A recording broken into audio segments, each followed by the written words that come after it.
going on, everybody? It's Chris here. Got another beer review for you. Today we'll be drinking Feeling Colors from Artifex Brewing. If you don't know anything about Artifex Brewing, they're out of San Clemente, California.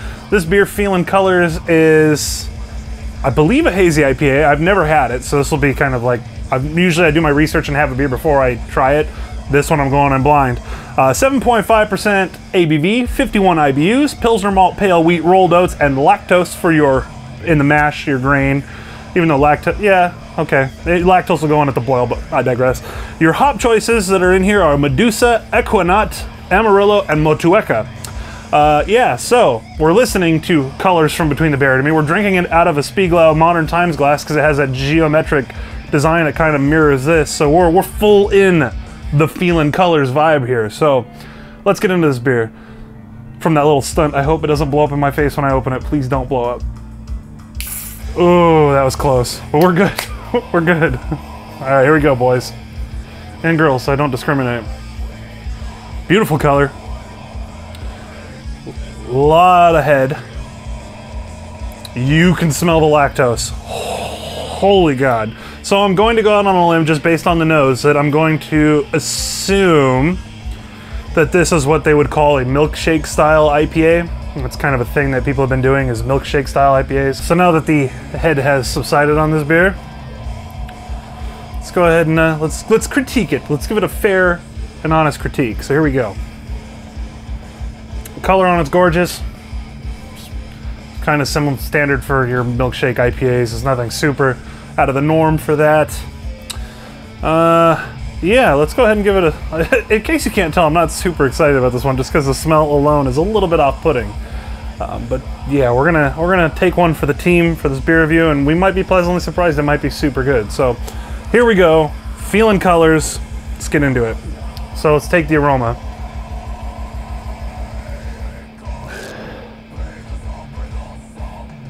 It smells almost smoky, and I'm not sure if that's the yeast expression, because I know Barbarian yeast has a very similar aroma. Like, it has a really kind of musty, smoky, like charcoal briquette kind of smell without like the super burnt character. Like, I think of a damp charcoal briquette. That's kind of what the smells like without, you know, being a stout. In a stout, that'd be, you know, perfectly acceptable for me, or a Rauch, something like that. Smoky, great. In this, not so much. It almost smells antiseptic, which could be an off flavor. I think what's happening though with this beer, to be quite honest, in the aroma, is it's the interplay between the lactose that they put in the beer and the different hops. Equinot has a really funky aroma by itself. It's really dank and earthy. And then you put Motueka on top of that. Motueka is also kind of one of those hops that it doesn't fit your standard varietals for what people like. Motueka is really unique. So I'm kind of at a loss. I'm kind of scared to dive into this, to be quite honest. I mean, if you got Medusa in there too, and Amarillo. Amarillo's a citrus-forward hop. Medusa, I'm trying to remember. I think Medusa is a like an herbaceous, spicy hop that has some tropical characteristics to it. But enough about the minutia about the aroma. Let's go ahead and give this a taste. Cross your fingers, wish me luck. I'm kind of nervous about this one.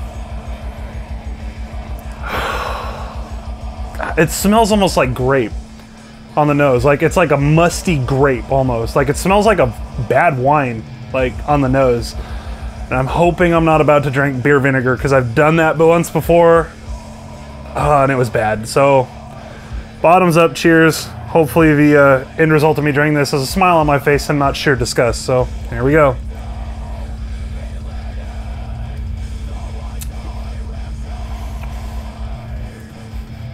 It's not bad. Those fears about it being a vinegar beer, because I've had that before, not good. This doesn't have that, thankfully, so I can report on that. Doesn't have that, so my fears on the aroma are gone. I don't taste any astringency, no antiseptic, no nothing like that, no diacetyl, no acetaldehyde. So fermentation-wise, A+, everything's nailed. Maybe it's just that I'm not a fan of the whole milkshake IPA thing that's going on. It's like, what else can we do with a hazy IPA? I know, let's put lactose in it. It's, you know, come on. You got a billion different yeast strains out there. Do something different. Stop messing with IPAs. Leave your West Coast IPAs alone. Leave New England's alone. Leave Pale Ales alone. Stop with the session IPAs. Stop with all that. Stop it. Stop it. Do a low ABV Pale Ale. Do an entry-level IPA. Do a double IPA. Do a hazy IPA. If you want once a year, do a triple IPA. That to me makes some sense. And then make variants of the hazies. Don't stop trying to tart it up with lactose. And if you're a milkshake IPA fan, more power to you. As someone who loves beer, it's just not my thing, man. As a brewer, I don't get the allure. It tastes like somebody messed up a perfectly good New England IPA in this. And it's not bad, it's just it would do better without the lactose, if that makes sense. It would definitely shine without that added sugar and character from the lactose. So, yeah, I mean, I don't want to say it's a kettle sour because it's definitely not a kettle sour. But, yeah, it's like, this is some sage advice for you, everybody. So if you go out drinking, so like do brewery hopping, I have 2 rules that I live by. Very simple rules. Be kind to everybody. The second one, don't mix yeasts and cultures in your gut. So what I mean by that is, like, don't have a bunch of American style beers and then jump to Belgians. Like, that's not a good idea. Or don't do a bunch of American style beers and then go into sours. Especially sours, you get really bad intestinal discomfort from the mixing of the cultures in your gut. Because you have to remember, your stomach has acids, and yes, it will kill it, but the stuff in your gut is still carbonated and it still will cause you to belch. And then when you add the cultures on top of that, it's a lot of stuff going on in your gut. So this beer is kind of an analogy to that. It's not bad, it's just, it could have been better. It definitely could have been better, but I'm gonna give it another taste now that it's kind of washed my palate, and I'll give you a breakdown of what I'm tasting so you can kind of get an idea of what's going on in this glass. Cheers.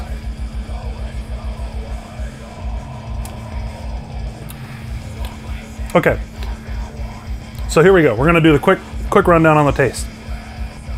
The very first thing you taste when you put it down, straight up oat. Again, same with the last beer review I did with the electric. Straight up oat. That's the biggest thing I taste. Followed after that, I get like citrus, a little bit of melon, almost. It's a little bit of like honeydew almost. Tiny little bit of mango, not a lot, just a little bit. And then you get this like vanilla-y like sweetness that kind of washes over the palate before the hops come back in and take over where that sweetness left off. So you get this interplay of like sweet and bitter, which usually is good. Like, you know, bacon with chocolate covered bacon, super good. You got that salty character and sweet. It sometimes works. Unfortunately for me, for my palate, in a liquid varietal, not my thing. But that being said, I can see where they're going with this, and I can see that they made a good product. It's not a bad beer by any stretch of the imagination. It's just not for me. So let me give it another sip and see if my opinion changes before I render a verdict on this case.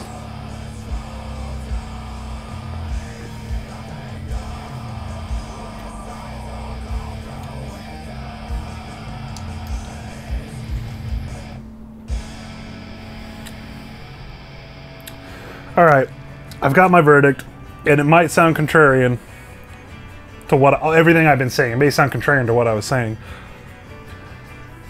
If I have to give this beer a score on a scale of 1 to 10, and I'm sorry Artifex Brewing for putting it in a Modern Times glass. Sorry. If I have to give this beer a score on a scale of 1 to 10 after that last sip, even though it's not my thing, I could see how people could definitely get into this. And I'm just gonna top off the glass right now. I could see how people could get into this. I just, you know, I'm kind of over the whole hazy IPA thing, to be honest, and I know that's what a lot of my beer reviews have been because that's kind of what's in right now, you know, and I hate to be like that guy. It's what's in and people want to see it.